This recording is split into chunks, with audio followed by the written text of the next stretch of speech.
Salut, moi c'est Mathéo. Pour me présenter très brièvement, je suis en école d'ingénieur et en parallèle, je développe aussi un SaaS qui est destiné aux entreprises, donc pour automatiser leurs process. J'ai aussi un compte TikTok dans lequel j'explique brièvement des concepts en info et en IA, qui m'ont servi au développement de mon SaaS. Et en fait, mon objectif sur cette chaîne YouTube, c'est de créer des tutos à but pédagogique, mais beaucoup plus techniques. Et donc aujourd'hui, on va attaquer un composant clé, donc un moteur RAG complet en local en Python. Je suis sûr que vous avez déjà tous posé une question à un LLM. Donc un LLM déjà, c'est un Large Language Model. Et donc les plus connus, c'est Claude, ChatGPT, Gemini, et il y a Mistral aussi. Donc dans ce tuto, on va utiliser Mistral, qui est un LLM de la boîte Mistral AI française. Et donc tous ces LLM, eux, ils sont entraînés sur des données. Donc déjà, on leur a injecté en connaissance tout Internet. Et donc par exemple, si on leur pose une question, oui, parle-moi de la vie de Rafael Nadal, et ben là, il saura parfaitement vous répondre. Mais par contre, imaginons que l'on ait reçu un rapport d'une réunion dans son entreprise, et que maintenant on pose une question, oui, qu'est-ce que Manon a dit euh, au cours de cette réunion? Et ben là, il ne saura pas, parce que ce ne sera pas dans sa base de données de connaissances. Et donc en fait, ce qu'il va faire, c'est qu'il va extrapoler. Il va halluciner, on dit. Donc ça, en fait, c'est le problème de base des LLM, c'est que quand ils connaissent pas nos données, ils hallucinent. Et le RAG, c'est donc la solution.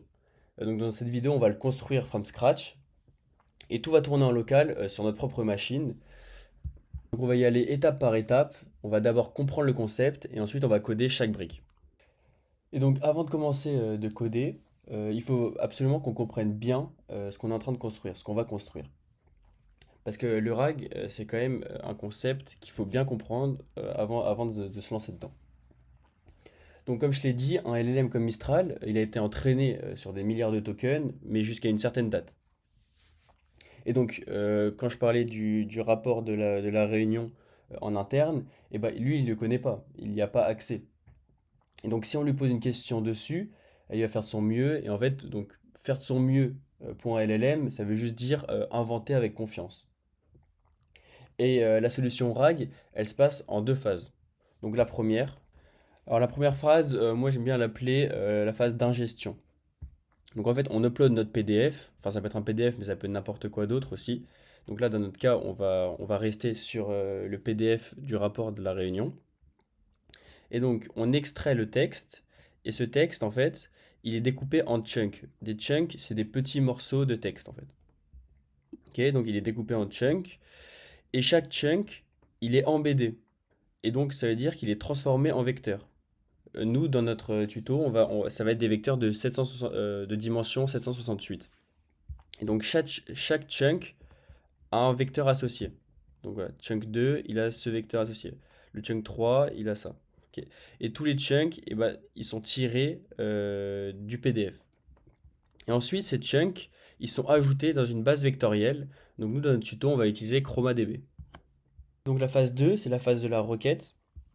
Donc lorsqu'on pose une question maintenant, c'est que dit Marie sur les employés dans le document, et ben cette question, elle est embeddée, donc elle est transformée en vecteur, puis elle est ajoutée à la base vectorielle.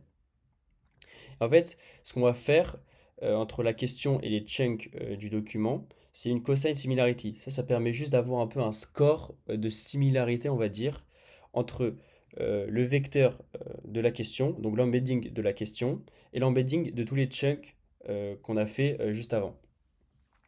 Et donc, si par exemple on voit qu'il y a une cosine similarity de 0,83 entre un chunk avec un chunk, et bah du coup ça veut dire que ils sont propres sémantiquement, la question et le chunk. Et donc il va être ajouté à un contexte, à ce qu'on appelle le contexte, et on va envoyer donc à la fois la question donc au LLM, donc que dit Marie sur les employés, plus le contexte qui est composé, qui est en fait la somme des chunks qui sont le plus similaires. Et donc tout ça, ça va nous générer une réponse. Pour commencer, je vais créer un environnement virtuel. On va l'appeler venv. Ok, il est créé sous. Là, je vais l'activer. Ok, donc là, il est bien activé. Ensuite, je vais créer un répertoire qu'on va appeler rag worker. Et on va s'y mettre. Ok. Euh, la racine, je vais créer un fichier requirements.txt où en fait on va ajouter toutes nos dépendances. Donc je vais les marquer, on va utiliser Fast API, comme je l'avais dit, weekend pour lancer. Après je vais expliquer toutes les dépendances, juste les marque. Là c'est bon, là il y a toutes les dépendances dans le requirement.txt. Donc déjà pour les installer, il faut faire pip install-r requirements.txt. Donc ça c'est mieux parce que dès qu'il y a une nouvelle dépendance, ben, on a juste à faire cette commande et on met toutes nos dépendances dans un même fichier. Je suis où là? Ah oui, c'est pour ça. Ok, et ensuite, ce qu'on va faire, c'est que on va pull, on va en fait installer sur notre machine deux modèles, deux LLM. Donc un Mistral, c'est pour générer du texte, et un pour générer des vecteurs, donc le Nomic Embed Text. Donc ça, c'est faisable grâce à Oyama. Donc il faut juste s'assurer d'avoir lancé Oyama, et ensuite, on peut faire ça dans un autre terminal. Pour pull le LLM, il faut juste faire Oyama pull Mistral d'abord. Ok. Et Oyama pull Nomic embed text. Et voilà, c'est bon. On a nos deux modèles. Maintenant, je vais expliquer la structure générale de notre projet. Donc déjà, je vais mettre là. Alors, je vais créer le main.py. Et le main.py, en fait, c'est le point d'entrée. C'est là où on a tous les endpoints. On va avoir tous les endpoints Fast API. Ok, après on avait le requirement.txt pour toutes les dépendances. Je vais créer un dossier source dans lequel, on va mettre, on va créer un fichier init.py. Ça c'est juste des fichiers vides, ils servent à dire à Python que le dossier c'est un module importable juste. On va aussi créer le ingestion.py. Je marque et après j'explique. Query.py. Ok, donc là j'ai le ingestion.py, il va juste charger le PDF, il découpe, il embed et il stocke. Et le query.py, c'est il embed la question, il recherche et il génère. Donc c'est les deux phases en fait dont j'avais parlé juste avant, enfin au début de la vidéo. Et enfin, je vais créer un dossier config dans lequel je vais créer à nouveau un fichier init.py juste pour dire que ça va être importable, que config c'est importable comme module. Et il y a aussi le config.py où en fait c'est tous les paramètres qui seront au même endroit. Donc voilà. Et donc ça c'est la structure de notre projet RAG. Donc j'ai rempli au préalable le dossier config. Donc le Oyama model, bah, c'est Mistral, on avait dit. L'embedding model, c'est celui-là. Pour la chroma persist dir, c'est en gros l'endroit sur notre disque où ChromaDB il va sauvegarder les vecteurs. Et donc en fait ça c'est très important parce que sinon, sans ça tout serait en mémoire.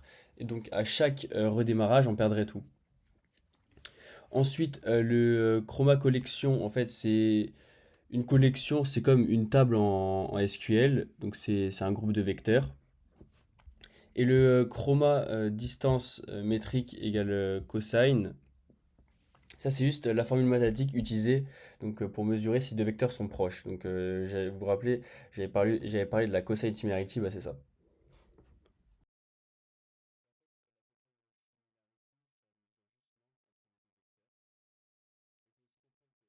Donc maintenant, on est au cœur de la phase 1. Donc, ce qu'on avait dessiné sur le schéma, donc quand on chargeait le PDF, ensuite on découpait en chunks, on embêtait puis on stockait dans la base vectorielle, et bah, c'est cette fonction qui va le faire.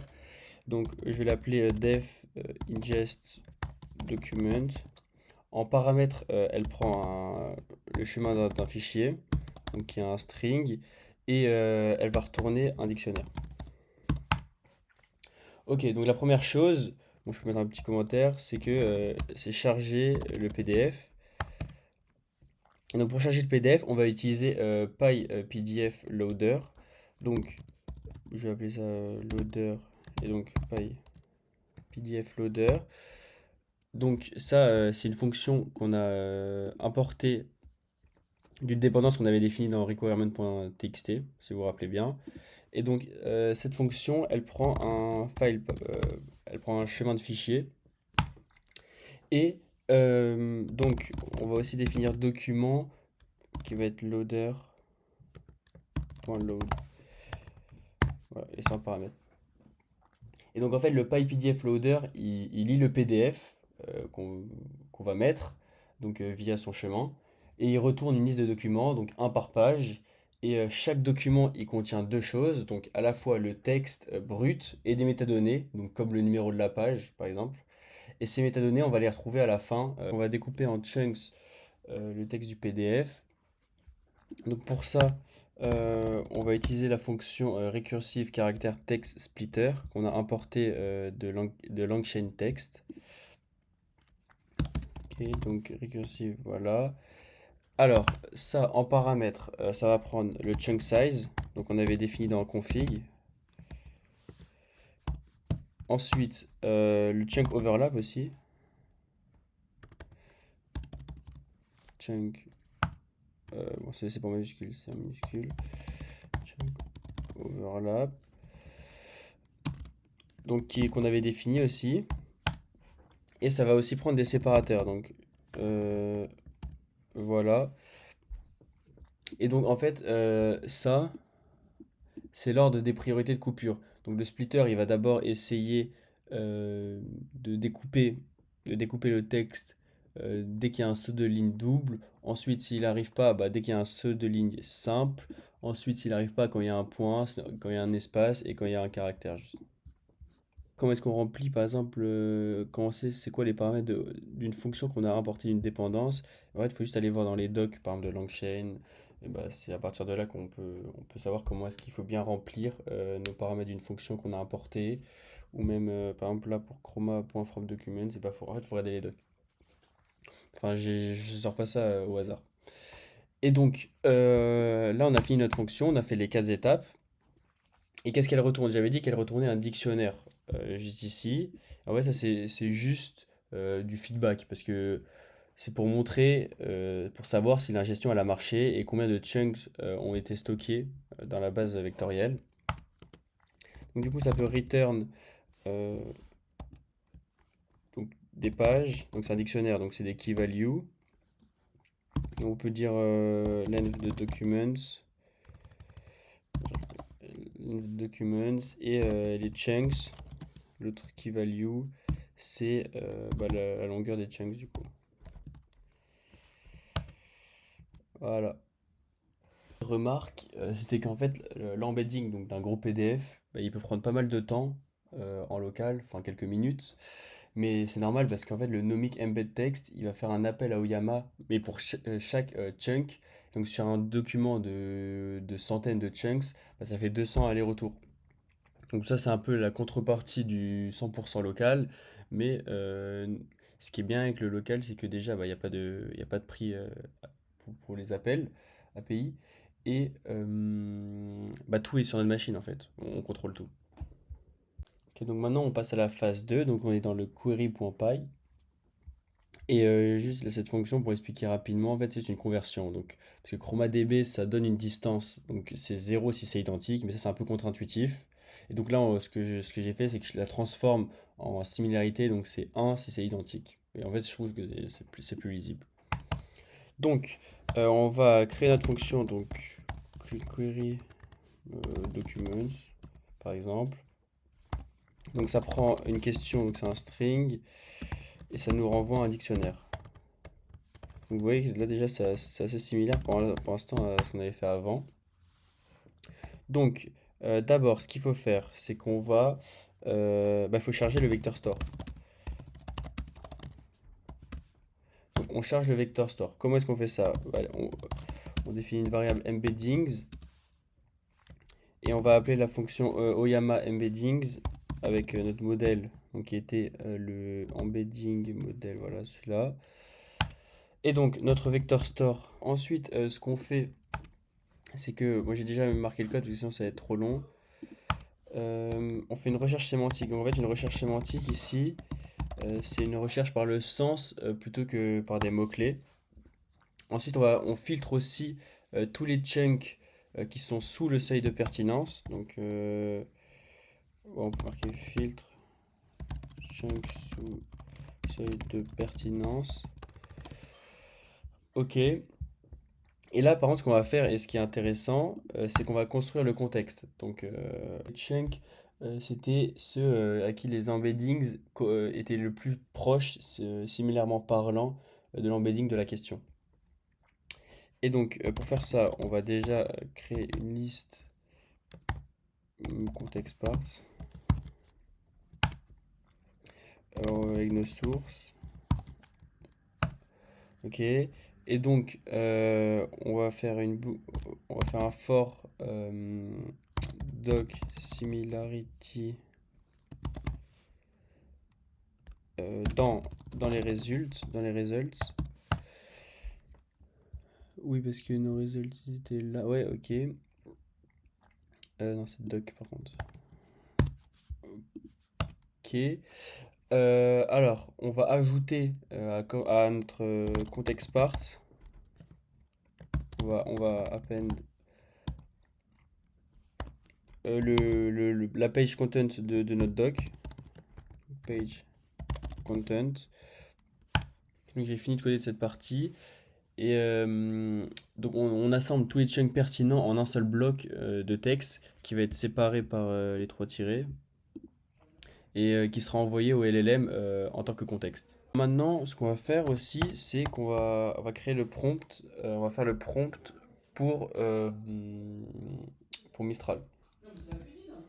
Et donc, moi, j'avais déjà préfet un prompt, mais voilà, ça ressemble à ça. Et ensuite, pour la partie génération, donc génération, et ça, c'était prompt. Ok. Alors, notre LLM déjà, c'est Oyama, donc modèle égale Oyama modèle. Ok. Et la réponse, donc answer, c'est, on va utiliser on va invoquer invoke notre, et on lui passe le prompt. Le prompt, bien sûr, qu'on a mis juste ici, qui est ça, qui prend le contexte, qui prend le contexte, quoi. Et cette fonction, parce que là, on est encore dans la définition de la fonction query documents, on a dit que c'était un dictionnaire. Et ce qu'elle nous retourne, c'est. Elle retourne donc en key une answer, avec comme valeur answer, et les sources.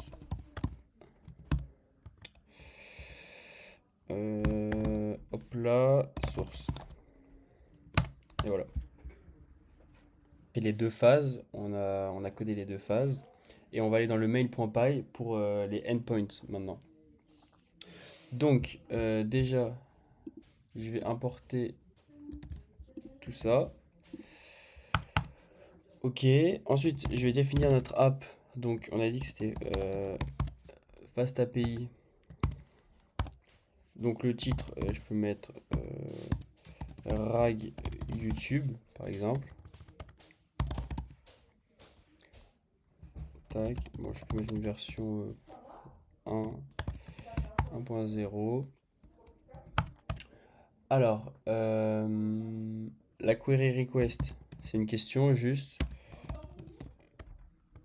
Query request, donc c'est base model, tac, et c'est juste une question et c'est un string. Ok, donc maintenant je vais déclarer un endpoint HTTP, donc un post sur cette route. Et donc app.post, donc c'est dans slash documents slash upload. Ok, donc c'est une fonction asynchrone qu'on va appeler upload document. ça prend en paramètre un file avec upload file juste ici. Et donc en fait ça veut dire que FastAPI il attend un fichier dans la requête et il attend pas du JSON. Ok. Ensuite, on va faire une validation simple et on refuse tout ce qui va pas être un PDF parce que là dans notre cas on va faire qu'avec les PDF pour que ce soit plus simple. Filename.ends with, donc on prend, si ça finit pas par .pdf on prend pas, et on va raise une HTTP exception, donc une erreur 400 et uniquement PDF. Voilà. Ok. Ensuite, il faut définir où sauvegarder le fichier temporairement parce qu'on ne peut pas passer directement le fichier à ingest document, donc dans le fichier ingestion, ce qu'on avait défini. Il faut un chemin donc, sur le disque. Et donc pour faire ça, on va définir un chemin temporaire. Format, on va faire slash temporaire. Donc, et on va mettre le file.filename. Ensuite, on va faire un try finally. Donc, on va ouvrir le fichier with open avec le chemin temporaire. On va mettre ça comme permission et on va le lire as f. Et ensuite, ce qu'on va faire, c'est on va shuttle copy file. C'est quoi? C'est file object déjà. Et on va faire le file.file. Et on va mettre pour ce fichier. Et donc le result, ça va être, on va appeler la fonction ingest document. Et avec le path temporaire. Et donc dans notre bloc finally, ce qu'on va faire, c'est que on va utiliser la librairie OS Python pour qui est une librairie très connue pour interagir avec le système de fichiers. Et donc ifos.path exist. Donc là on parle bien sûr du chemin temporaire encore. Alors os.remove, là c'est un point par contre. os.remove et on remove le chemin temporaire. Et qu'est-ce que ça nous return? Ça return un status. Un statut, statut ok. On peut mettre ok, ouais. Avec le result.